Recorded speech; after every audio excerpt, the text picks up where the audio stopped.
اعوذ باللہ من الشیطان الرجیم بسم اللہ الرحمن الرحیم۔ آج کی حدیث کا موضوع ہے حضرت سلیمان علیہ السلام کی فراست، اور یہ حدیث روایت ہے صغرا سے، جس کے راوی ہیں بخاری اور مسلم۔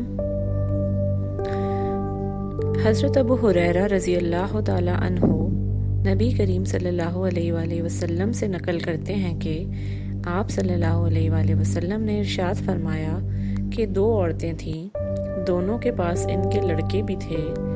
ایک بھیڑیا آیا، ان میں سے ایک کے بچے کو اٹھا کر لے گیا۔ ان دونوں میں سے ایک نے دوسری سے کہا کہ تمہارے بچے کو بھیڑیا لے گیا ہے۔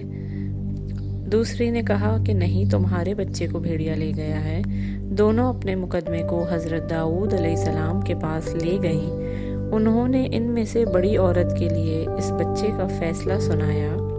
پھر وہ دونوں عورتیں حضرت سلیمان علیہ السلام کے پاس سے گزریں، ان سے بھی پورا واقعہ بیان کیا۔ انہوں نے فرمایا، میرے پاس ایک چھری لاؤ، میں اس لڑکے کو بیچ سے 2 ٹکڑے کر کے تم دونوں کے درمیان بانٹ دوں۔